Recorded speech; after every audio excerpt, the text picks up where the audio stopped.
Hello, everyone. I'm Professor David Cantor, and as Director of the Refugee Law Initiative, it's my great pleasure to welcome you to the penultimate session of the 12th Annual Refugee Law Initiative Seminar Series, run in partnership this year with the University of London Refugee Law Clinic. This series of 6 webinars delves into the topic of asylum after COVID-19, looking at the UK's new plan for immigration in global context. Our objective is to interrogate how, as the global COVID-19 pandemic grinds on, states and other actors are re-engaging with the issue of asylum. Each session in this series thus evaluates distinct aspects of the UK's so-called new plan for immigration, by putting it particularly in the context of broader global trends. In the first few sessions of the series, we've considered the local and global implications of proposals in the new plan to introduce a discriminatory 2-tier system of refugee status, to mandate an unworkable interpretation of the refugee definition, to limit access to the justice system for those seeking asylum, and the attempts to criminalise activities relating to asylum seeking. In this 5th session, titled All Friends Together, ? International Cooperation in the Asylum Field, we look at how the new plan for immigration and its 2021 Nationality and Borders Bill seeks to create new international pathways along which refugees will be sent away or, in more limited circumstances, perhaps brought to the UK. These different measures are based fundamentally on the idea of the UK being able to engage in international cooperation of some kind with other countries. On the one hand, the new plan proposes to reopen resettlement schemes to move a small number of refugees to the UK from their first countries of asylum. On the other, the policy proposes returning refugees and asylum seekers to so-called safe third countries and threatens visa controls on any country that does not accept returns. Such strategies rest fundamentally on the idea that other countries will cooperate in these efforts by the UK to send refugees in one direction or the other. This seminar interrogates these envisaged forms of so-called international cooperation in the refugee field, and specifically we ask questions about how has such externalization, removal and resettlement strategy played out in the refugee policy and practice of the UK previously and of other countries in other parts of the world. We ask, how do law and political realities, including COVID-19 and Brexit for the UK, help to shape the kinds of cooperation and perhaps even coercion on which such strategies are premised?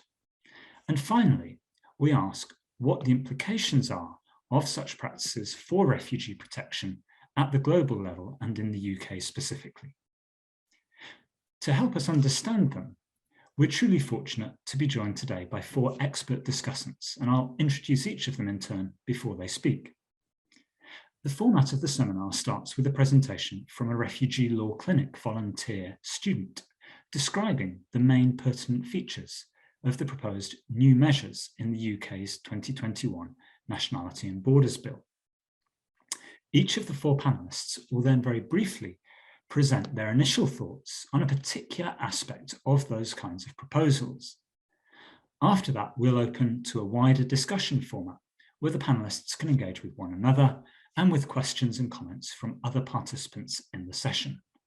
So during the initial presentations by panellists, please do have a think about the kinds of questions you'd like to ask and start typing them into the chat box. Finally, please do keep your microphones on mute and your videos off unless you're a presenter. We'll also be recording this session, the podcast of which will be available in the coming weeks on the RLI website. So without further ado, let me turn to our first presenter. I'm so pleased to introduce Yuvi Aravindan, a law student and Royal Holloway volunteer at the Refugee Law Clinic. Yuvi will introduce some of the main strands of the new UK policy that are concerned with externalisation and resettlement. Over to you, Yuvi. Thank you very much.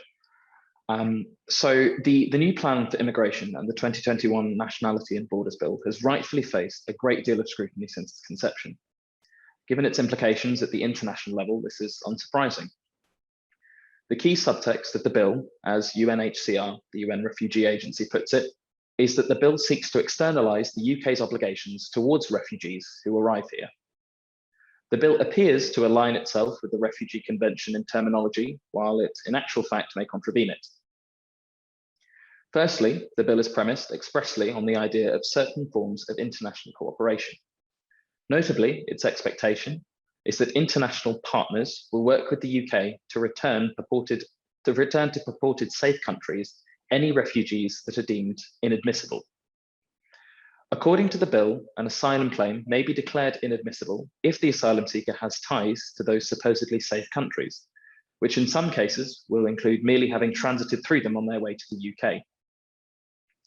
Secondly, the bill appears to make it easier for the UK to remove an asylum seeker to a safe third country whilst their asylum claim is pending, and removes most appeal rights against that decision.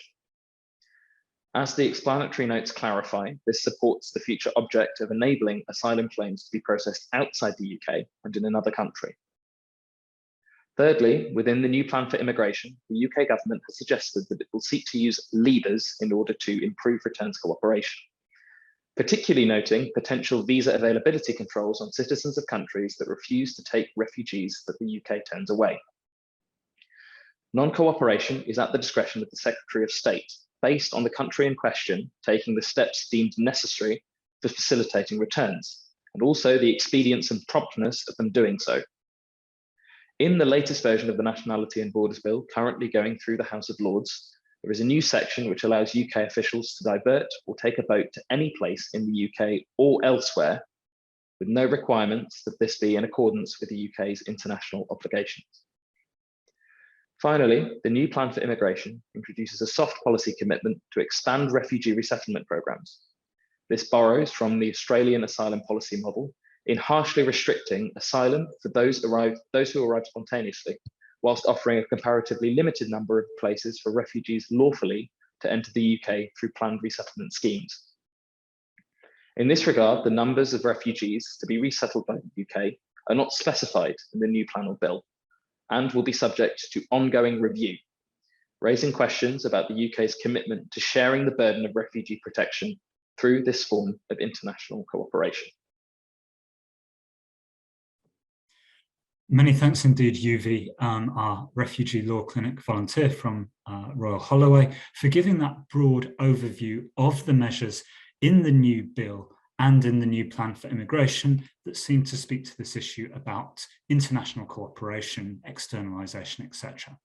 Turning now to the first of our invited speakers from outside the Refugee Law Clinic, I'd very much like to turn over to Dr. Nicholas Faith Tan from the Danish Institute for Human Rights, who's going to be talking to us about externalisation, focusing particularly on recent externalisation developments in the Danish context, which some have said provides at least one source of inspiration for some of the similar measures in the new bill. Over to you, Dr. Tan. Thanks, David. Wonderful to be back at RLI. Before beginning, of course, I should note that my views today are those of my own as a researcher and not necessarily the Institute as such.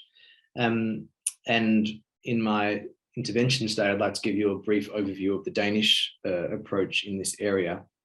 But before diving into that, perhaps I could make a couple of very preliminary comments about the concept of externalization, which of course is much discussed and used at present. The first thing to be said, of course, is that it has no legal or normative content as such. It is a term that has developed over the past 20 years or so, and it tends to relate to extraterritorial conduct by a destination state in preventing or obstructing asylum seekers or indeed other migrants from accessing its territory.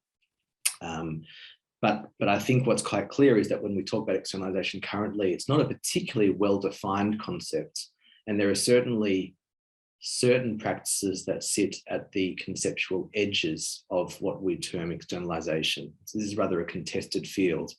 For those interested, I highly suggest to you, or recommend to you, reading the latest Forced Migration Review special issue on the topic of externalization. where a number of authors take up this question of the concepts. But to move then briefly to the Danish proposal, what I can share with you today that, as some of you would already know, in June of 2021, the Danish Parliament passed a legislative amendment to the Aliens Act, allowing for the transfer of asylum seekers to a third country outside the EU for the purposes of both asylum processing and protection of refugees in that third country. So in UK terms, I think this amendment on the Danish side is a rather discrete legislative amendment focused only on the extraterritorialization of asylum procedures and refugee protection rather than an omnibus bill. The procedure set out by the Danish model is as follows. Firstly, asylum seekers arriving in Denmark will be individually screened by immigration authorities with automatic appeal rights to the Refugee Appeals Board.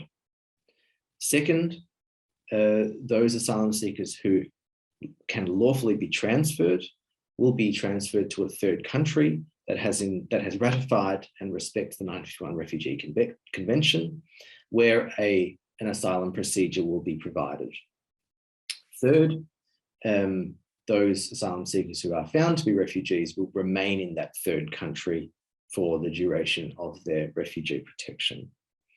Now, of course, what I should point out at the outset is that there has been no partner country found as yet. The Danish government has been exploring diplomatic channels to find such a country in North Africa or indeed the Middle East. And it's worth saying, I think, that Rwanda is apparently the country most likely to sign on to the Danish proposal. I wanted to speak quickly to reactions to the Danish legislation. And it's fair to say that in the weeks following the passage of the bill, international responses were largely negative and dismissive. The European Commission noted that the external processing of asylum is not possible under existing EU rules, and UNHCR reiterated that the Danish proposal risks undermining the foundation of the international protection system. On the other hand, of course, the Austrian government expressed positive interest, calling it a compelling approach. And of course, in late June, the UK introduced its own bill. Perhaps most notably, though, in August of 2021, the African Union released a press statement strongly condemning the bill as completely unacceptable and, quote, an abdication of international responsibility.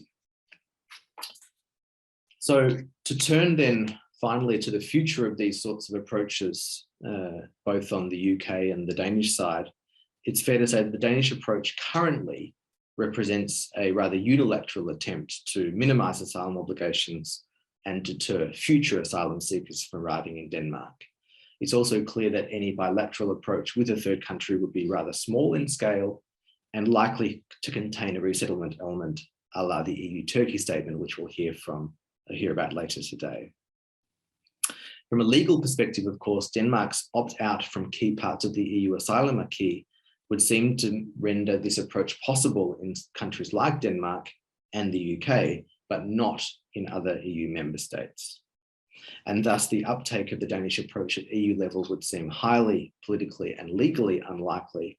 There, though, remains the possibility that a coalition of the willing of certain European states outside the EU asylum acquis could join this venture. I'll stop there. Thank you.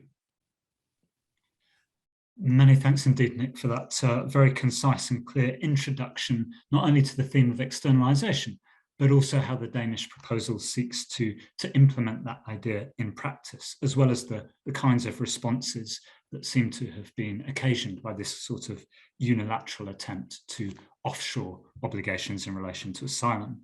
We're going to come back in just a moment to questions around the Turkey-EU deal. But before we do so, I'd like to keep the focus on specific proposals relating to the UK's new plan for immigration by talking a little bit about the issue of resettlement, which, if you like, is the carrot that's supposed to accompany the stick of all of this externalization, pushbacks, etc.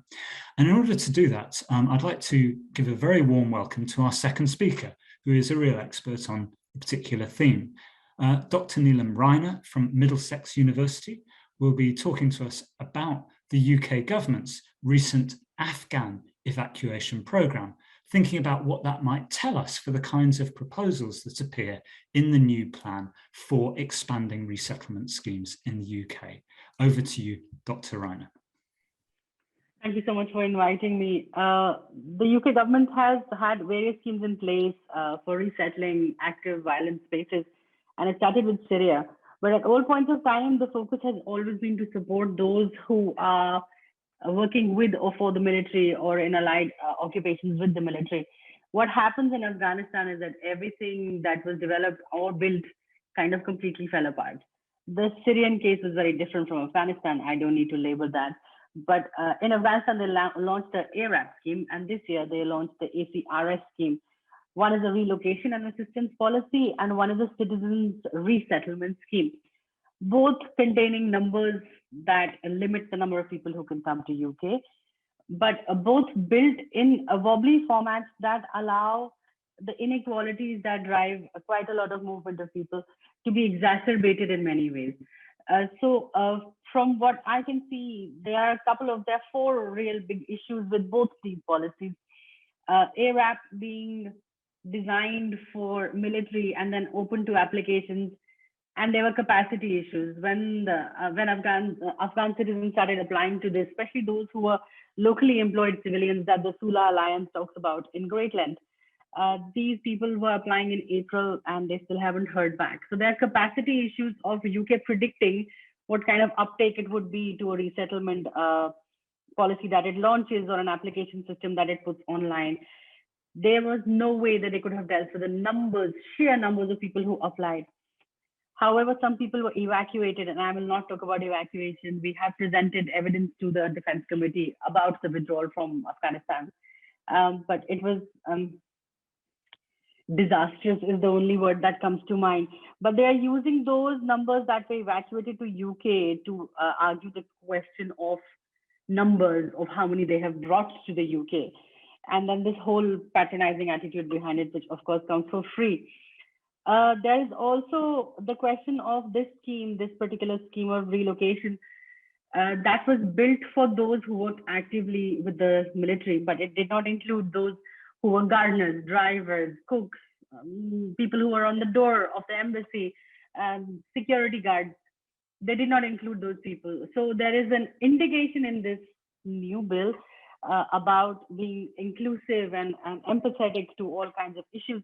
But the application of it, from what I can see from Afghanistan, is it's all intent with absolutely nothing behind it.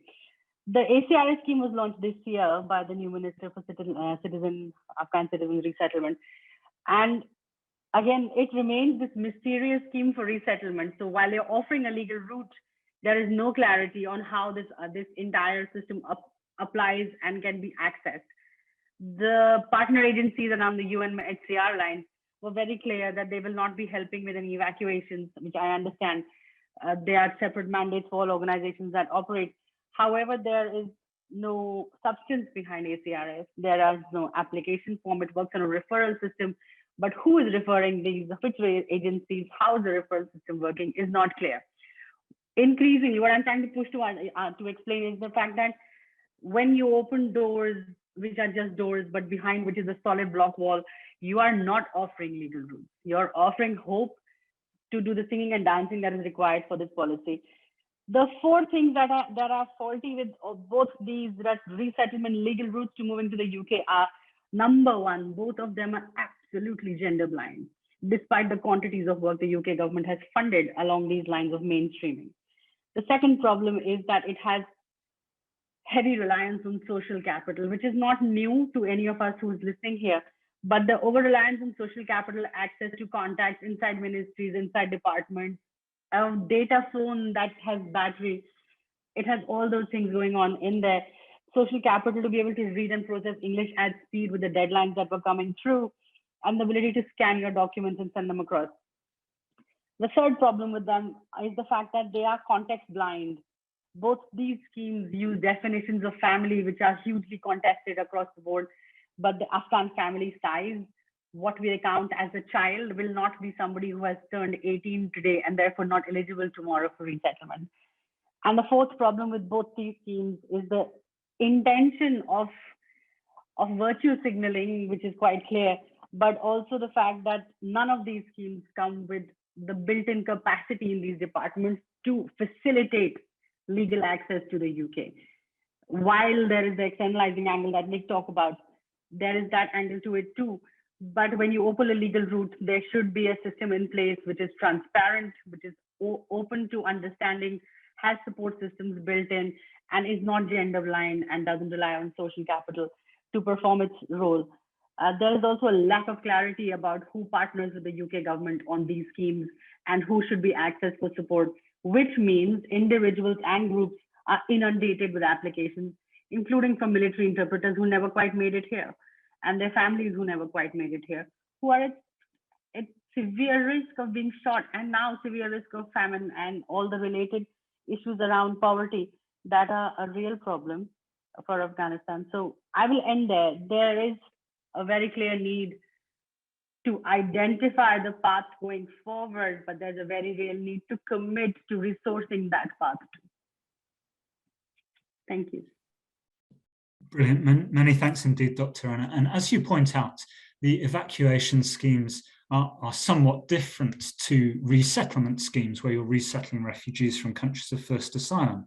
Having said that, the points that you raise are absolutely material when we start thinking about plans to scale up resettlement schemes. I think the Afghan evacuation scheme provides a useful point of comparison, as you've suggested, when you've identified their issues, particularly around capacity. You know, does the UK really have the capacity to scale up schemes like this, not only at short notice, but also over time? Clarity around the criteria, the gender blindness, the need for applicants to have, you know, the kinds of connections and social capital to access them, and also the context blindness of some of the decision makers. I mean, these are really very vital points, and I'd like us to keep those in mind because we'll return to similar kinds of debates when we get onto the discussion. Thank you very, very much. I know you've been very much involved with the Afghan community over a long period of time, and particularly in this recent evacuation procedure, let us say. So thank you for joining us and sharing those comments. We're going to move now on a little bit beyond, if you like, the kind of the unilateral approaches of the UK, of Denmark. And I've got with us Dr. Meltem İneli Gir from the International Law Department of Süleyman Demirel University in Turkey, who's going to be talking to us about the legal implications of this Turkey-EU deal that Dr. Tan mentioned a moment ago, and leading on to think about what the implications of that and similar efforts in recent years to contain asylum seekers in countries like Turkey might mean for these kinds of plans that we have in the UK. So Dr. İneli Gir, over to you. Thank you for joining us. Thank you, David. Well, good afternoon all. Today, as David mentioned, I'll be talking about implications of so-called refugee deals with third countries, and we'll focus on the EU-Turkey statement as an example.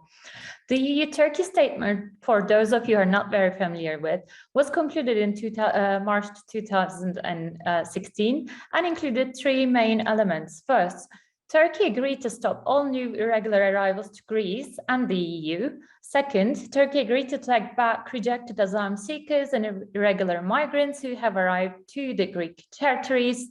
And third, in return, the EU agreed to give 6 billion euros through a mechanism called Facility for Refugees in Turkey. So the EU funding doesn't go directly to the Turkish government.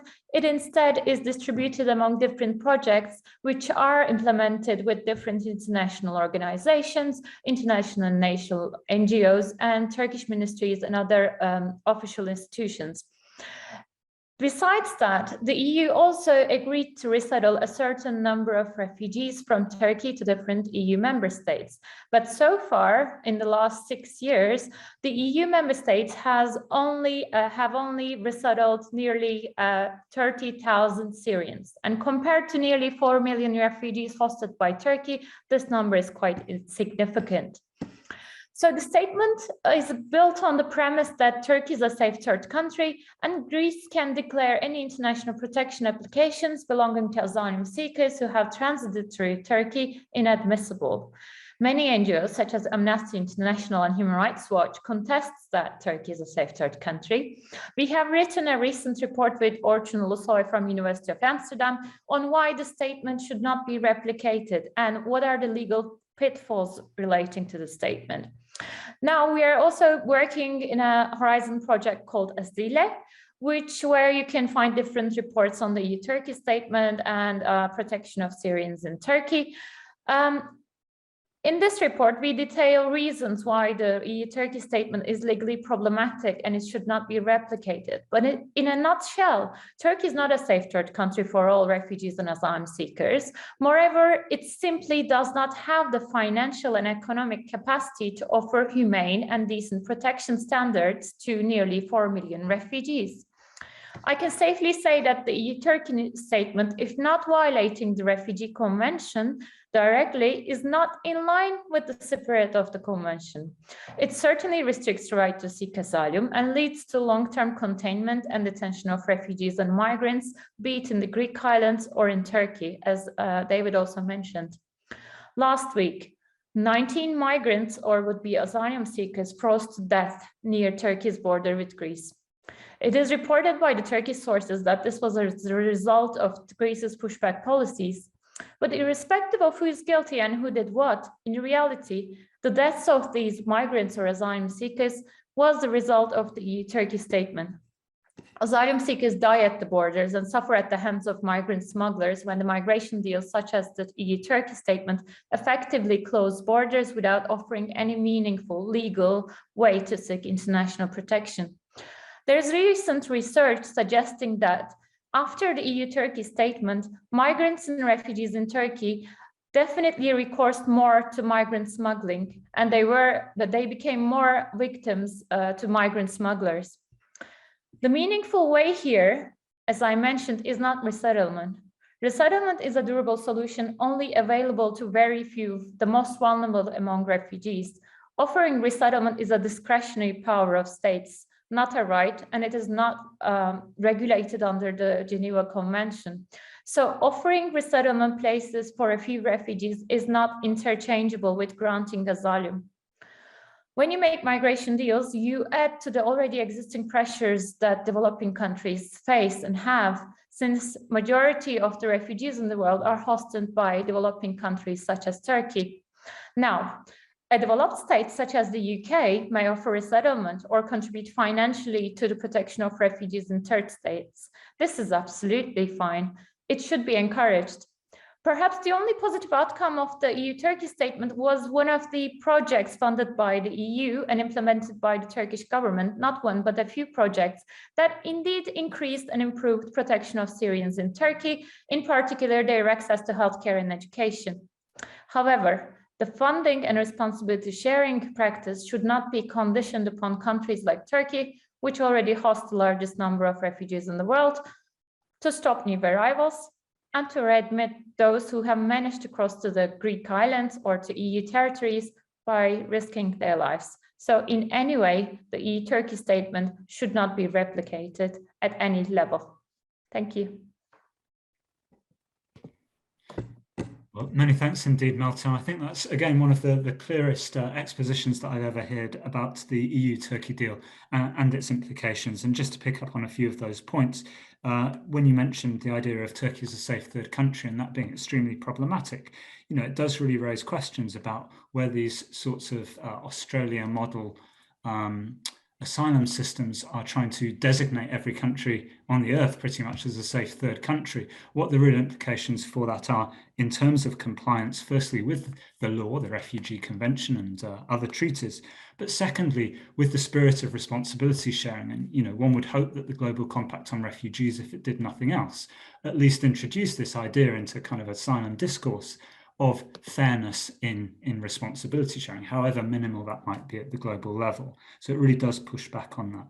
Questions about economic capacity, the impact on refugees who end up dying at sea, the kind of the outsourcing of one's dirty work to other states in terms of, you know, guarding ever further away borders, these seem to be a lot of the implications that you've raised. And if I can just finish on the final point, which is, well, resettlement is a good thing, as you mentioned, but when you're talking about 30,000 refugees resettled to 27 of the world's richest countries out of 4 million in a country like Turkey, then really it pales into insignificance. And I think you made that point extremely well. Thank you ever so much for giving us that presentation. I can see that we are starting to attract some questions in the chat. I know that we're relatively few in number, surprisingly, today. So please do, if you have questions, comments, post them, and we will come on to them in just a moment.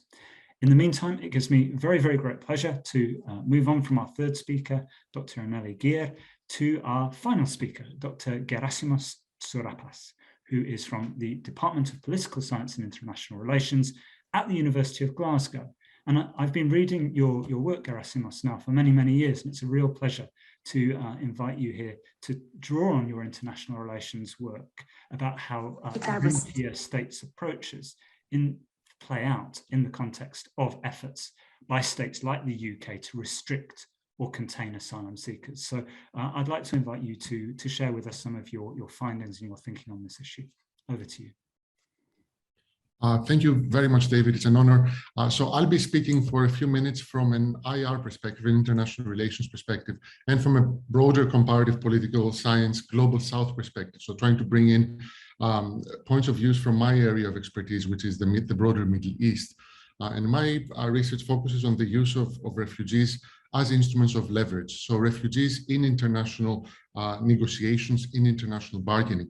And the underlying argument that I'm making in my research is that increasingly refugees and forcibly displaced communities overall are seen as essentially a type of resource. So we're looking at refugees and host states that host them as willing to essentially use these refugees in their international relations, in their foreign policy, in order to secure additional resources from the global north, from other international organizations, given that they face an ever-increasing dwindling amount of international aid to help them cope with the phenomenon of forced displacement.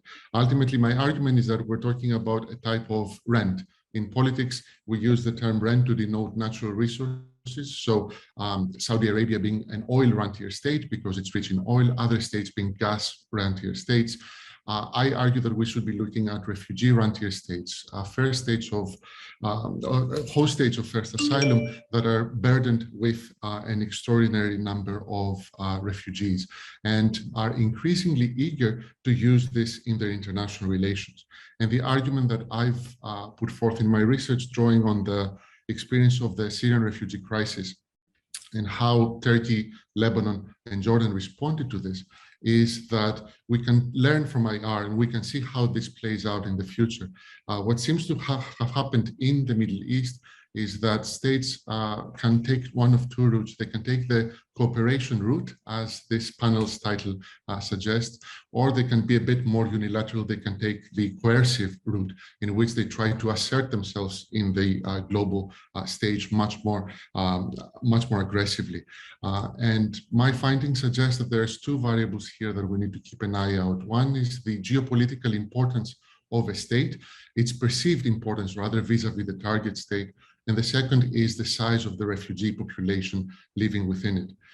If a state thinks it possesses both of them, is both geopolitically important and it has a large number of refugees, it is quite possible that the government of that state will produce a more coercive effect in the global scale. This is what Dr. Meltem was talking about in terms of Turkey, for instance. Turkey being both geopolitically important for the EU and having an extraordinary number of Syrian refugees was quite eager to engage in what in IR we would call blackmail vis-a-vis Brussels and secure this amount of money. Other states like Jordan, like Lebanon, that might consider themselves as having an extraordinary number of refugees, but do not see themselves as particularly geopolitically important vis-a-vis their targets, would more frequently opt for a cooperative stance. And these are the types of states I would expect that London or other states looking to externalize forced migration might be looking towards. If we broaden it up, what I'm doing right now is looking at this much more comparatively across the global south, and we see this playing out again and again. States in North Africa, Tunisia, or Morocco are particularly cooperative vis-a-vis European states, not because they're not geopolitically important, but they lack the number of refugees to actually make a stronger or more potent claim vis-a-vis Brussels or other European countries. Libya historically is an example of a state that had both variables, both the geopolitical importance and also a very high number of people that it could potentially displace in order to create a problem in the Mediterranean. Going forward, so essentially what I'm looking at is the diffusion of these deals or compacts on the global scale. What happened with Turkey in 2016, what happened in Jordan with the Jordan Compact, in Lebanon, seems to be repeating across a broader and an increasing number of states across the global south. Sub-Saharan Africa, Latin America, and Asia have all tried to emulate the Turkish model to some extent. So it is important to understand when can they do it and when they cannot. And I would also, from an IR perspective, hopefully enhance the discussion that you are all having from a legal perspective and argue that IR does teach us the peculiarities or perhaps the dark side of externalization beyond international law, particularly given the risks that this has for processes of cooperation and coercion in global politics. So thank you very much, and I look forward to the discussion. Well, many thanks indeed, Gerasimos, and really great to have a kind of a theoretical framework put on this, but also to hear about your empirical work looking at particular examples of where this rentier state approach has played out. As you say, you know, there is a dark side to externalization. It's not simply legal, but it may have wider implications in terms of international relations, international cooperation. And I think that that's a subject that's, you know, whilst it has been mentioned on occasion, hasn't perhaps seen the airing that it should. I was reading the papers today about a report from the House of Lords in which one of the Conservative peers had expressed their unease with the kinds of proposals that were expressed for externalization in the new bill and comparing them to the UK's history on slavery. And I don't think that that was done in a frivolous way. It was more to draw the kind of the reputational damage to a country like the UK in its international relations of these kinds of measures. So I think you're absolutely, you know, you've got your finger very much on the pulse there about some of the things that probably are being debated to some extent, but should certainly have a wider exposure there. Now, I know that we've got a number of questions that have appeared in the chat function, and my proposal would be to go back through the speakers in turn to see if they would like to pick one of those questions to address. Just to make matters even more complicated, I'm going to throw one or two more general questions into the mix in case anybody would like to take a run at them. I suppose my first question is, again, you know, with the Refugee Law Clinic, we see that quite a number of our clients may very well be impacted by the measures in the new bill in quite a serious way. In one of the earlier seminars, there were questions raised about other kinds of proposals in the new bill and whether or not they are really practical at the end of the day. And hearing some of the comments that have been made by you as the four speakers today, it did for me raise a question about really the practicality of some of these international or externalized measures or other measures of even positive cooperation. You know, do we have the capacity to resettle large numbers, for example? So my question to you is, you know, to what extent, when we look at these sorts of developments, are we talking purely about something that is by and large a political statement, or is it something which really does have a large amount of practical effect? I mean, I suspect, Meltem, you know, you're dealing with a case there where there has been a great deal of practical effect. But is that an unusual case, or is that a kind of a model or a normal state of affairs? And related to that, I wondered if, departing somewhat from Gerasimos, your ideas there, do we have a sense of what the budget is for these sorts of measures? I mean, many of the other measures in the new bill for reasons of trying to appear tough on asylum seekers or restrict access to the asylum system are actually enormously costly measures that will, vastly increase the amount of resources that the UK asylum system requires. Is this the same in this area, or are these things that actually one can horse trade about? One country wants, some kind of economic trade relations with the UK. Can you trade that for asylum cooperation, for example?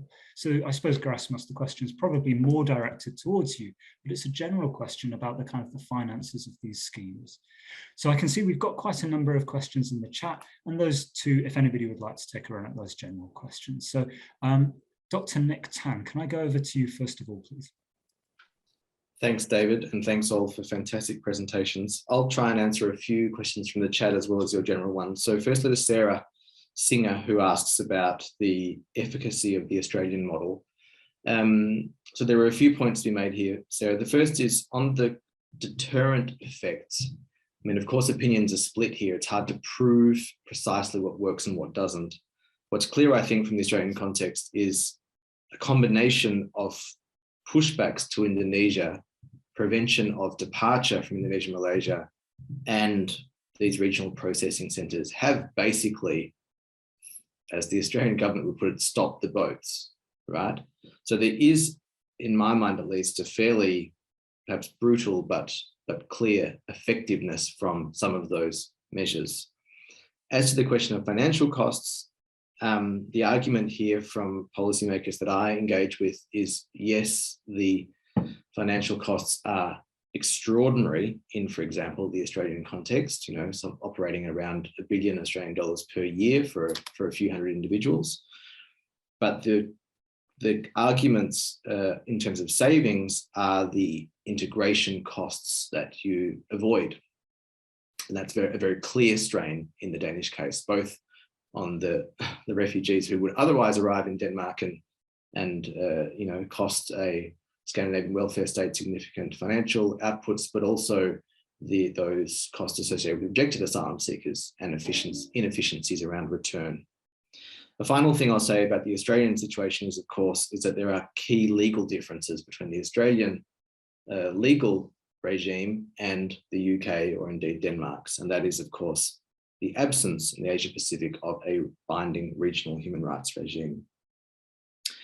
If I could hold on to the floor for one more minute, I'd just like to respond to Jeff's question around the role of UNHCR and IOM and their responses to these proposals. I think what we've seen is that since the end of the Trump administration, UNHCR has been particularly vocal, both on the Australian side, but more particularly on the UK and Danish side, but less so on the EU-Turkey statement. So it's clear to me that there are red lines for UNHCR, but it's not necessarily clear to me where they are drawn. On IOM's side, I think that organisation is far less normative, and it's not clear to me that they're operating within a human rights framework. I'll stop there. Thanks. Many thanks indeed, Nick. So Dr. Neelam Raina, from your perspective, engaging with the Afghan situation, would you like to address any of the questions that have been posed? Thank you very much. Thanks, Nick, for your questions. There's major differences both operationally, policy-wise, and legally between in-country processing and resettlement from third state. And they are broken further down by the job or the work background of who's applying. It depends on whether you were directly employed by the UK government, whether you're employed by the military, or you directly employed, indirectly employed, are you a subcontractor? It depends on the status of the employment contract. However, it does not include those who are funded with overseas development aid to deliver on UK's foreign policy. That doesn't count. So that's the operational and a policy and a legal issue across the three pieces. There's also a question about differences about third state. The schemes are talking about moving to a third state to be able to apply. But the minute you reach a third state, and from my experience from the people who are on my phone, once they get to a third state, that's it. They are not allowed to move further because they are not unsafe anymore. Usual. So there are lots of implications there. In terms of legal difference, the in-country version of Afghanistan does not exist. There is no UK FCDO presence in Afghanistan, and therefore there is no support.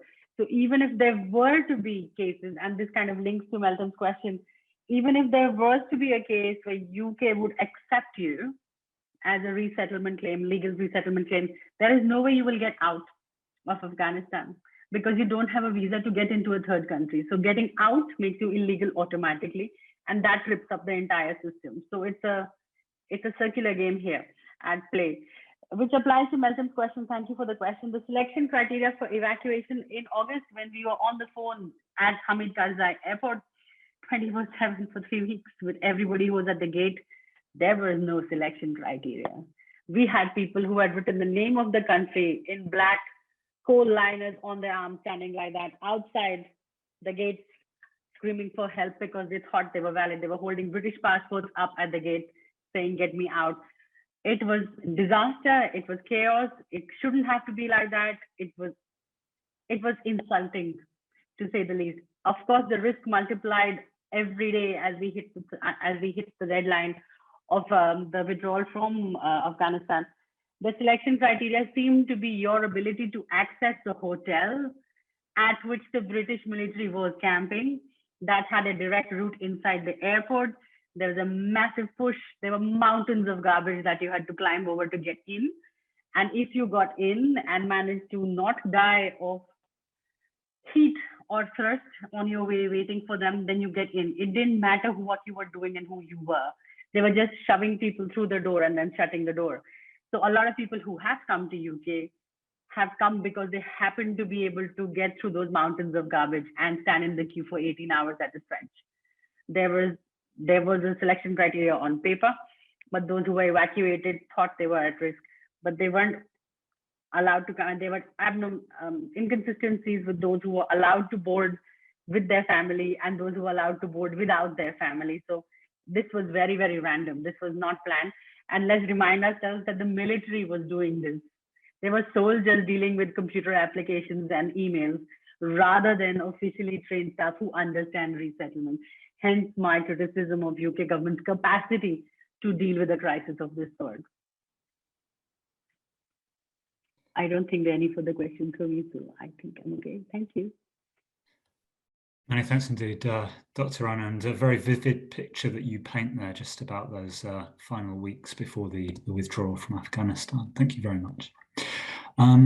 Dr. Ineli Geer. Thank you, David, and thank you, Neelam. I asked this question because I was looking at, for a resettlement paper, I was looking at the humanitarian evacuation criteria, and I was looking at the US and the UK. And in the UK website and Home Office website, I saw that like there were a lot of Afghans at the time, not related to the British citizenship, asking for refuge and asking to be, lifted. And I saw on the website that the UK government wants to evacuate tuning scholarship holders. And to me, it was really ridiculous because they are all looking for protection, and the UK was trying to choose really highly educated, fund receivers, and that's one of the reasons I asked. Thank you very much. It was, yeah. Now it explains a bit. So about the question, Sarah asked that.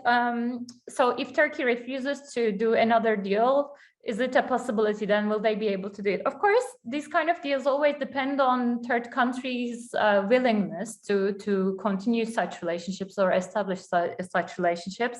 In 2016, the funding was one of the crucial issues that Turkey agreed. But one of the things now we don't mention is that the EU actually promised Turkish citizens to give visa facilitation, okay? And this is something like Achilles heels of Turkish people, because we need to apply for really long visas to get into the Schengen area or the UK. And this was quite decisive in a way. It's my personal opinion, of course, because Turkish citizens, if they get, the visa facilitations, perhaps visa-free zone for Schengen zone, that would be quite something that might even move elections and can be, celebrated as a success by the government. And that was one of the reasons that I think EU-Turkey statement was achieved at the time, but in the end, with no visa facilitation, happened. So Turkish government became less and less willing to guard the borders or, take back So now, for instance, Greece-Turkey readmission protocol and the EU-Turkey readmission agreement does not really work. And this, is conditioned for Turkey's willingness. I think if EU wants to replicate the deal today, they won't be able to do it as easily as back in 2016. Second question, David mentioned that, so the deal, was it effective? I mean, it depends on what do you accept as effectiveness criteria. If you accept reducing a large number of sea boat arrivals to Greece, we certainly saw some considerable decrease on the number of refugees, asylum seekers, and migrants going by boats. But you see also a rise in the Dead Sea. It becomes more dangerous to cross. So it depends on how you define effectiveness. Did it decrease the number of boat arrivals? Yes, it did. But at the same time, did it violate some fundamental rights? For me, yes, it did. So it depends on, perhaps the effectiveness came at a cost, at violation of human rights and refugee law principles. And that's my main issue with the statement. And third, Jeff's question about what were the attitudes of IOM and UNHCR towards the deal? I mean, you can, of course, it depends on, I think you don't see any rejections or denunciations at the moment, because UNHCR and IOM are both fund receiving institutions at the moment. They are among major international institutions implementing the projects. And if you talk about effectiveness of these projects, I mean, I work some of the projects as legal consultants at times, like short-term legal consultants, and I can say they're really good projects which improves the capacity of the Turkish Migration Agency, not just guarding the borders, but to actually train the staff, the migration agency staff, so that they can better observe human rights, or providing some much needed help or translation and translators to the removal centers, so on and so forth. I mean, there are good projects going on. And so this is not attitude of UNHCR, of IAM to the EU-Turkey statement, but they are now like one of the major players implementing or contributing the implementation of how the EU funds are distributed under the EU-Turkey statement. I hope I could address them all. Thank you. Many thanks, Meltem. And I like the example that you gave also about the trade-off that seemed to be on the cards between greater migration options for Turkish citizens as part of the other side of the coin for what the EU was asking Turkey to do in relation to movements of Syrians and others. And I think this brings us nicely on to our last discussant, Gerasimos. I was mentioning earlier about what kinds of things are horse traded. That is a kind of a classic example, perhaps. But over to you. I know that there are a number of questions directed towards you, including one very late one which has just come in. So if you'd like to choose which of those you're happy to respond to. I'll do my best. I'll do my best, and I'll keep it short. Yes, absolutely. The question of costs and the carrots that are offered is fascinating. I have a paper out a few months ago that talks about the commodification of forced displacement, right? We're seeing refugees as a commodity now being traded against X or Y. And to take Dr. Meltem's question and shift it a bit, it's less about what the global North is offering the global South. It's more about what the global South actually wants, right?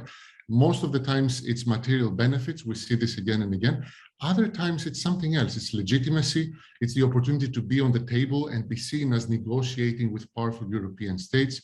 Gaddafi asked for an apology for colonialism by Berlusconi back in the 90s. Turkey wants a visa liberalization process, which for me is as close to rent as it gets, because it has nothing to do with Syrian refugees whatsoever. So it's a very interesting kind of negotiating tactic. Lukashenko, for instance, we don't even know what he wants, why he's doing what he's doing, what he did during the summer. So it's a very interesting kind of new paradigm in which we have this inversal of power relations, where you have the global South states realizing that at this era of externalization, they have a weapon at their hands that they can use and get something out of previously very powerful, omnipotent states. We see this with Morocco and Spain, for instance, over the last year. So my only contribution here would be to see these states as less irrational or crazy or dictatorial, and more as rational actors that perceive a weakness that they aim to exploit, that we don't really want more refugees in Europe or North America. To touch on Sarah's point and Nik's excellent question on tolerance levels, well, what I see happening perhaps is a bit of a slippery slope here, in the sense that the more we engage with these externalization deals, the more willing global South states are to create these issues for these deals to be had.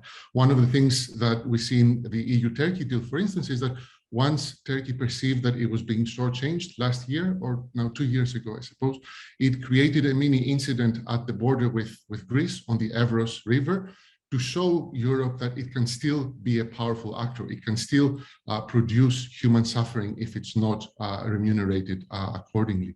So it's a very dangerous kind of era we're living, particularly once we see global North states emulating this. I'm Greek originally. One of the things that my government did back in 2015 in the context of the EU negotiations on the bailout is to try to link the refugee issue back then with the bailout negotiations and say, well, unless you give us X amount of millions of euros, we will open up the borders and send refugees up to Germany and Brussels and whatnot. So we see this as a slippery slope, as something that will stick with us for quite a bit of time, I'm afraid. But I'm talking too long, so I'll stop here.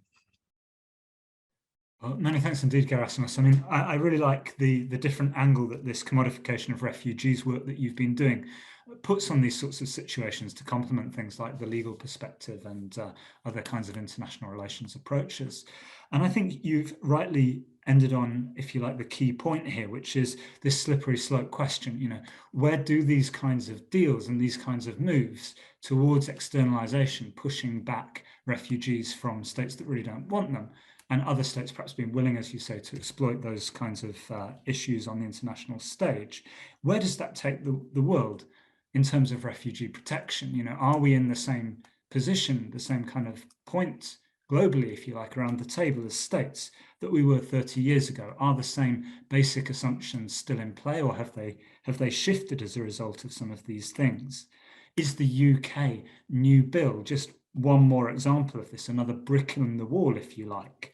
Or does it represent perhaps a tipping point, given the way that these kinds of measures by a state like the UK can often be replicated elsewhere?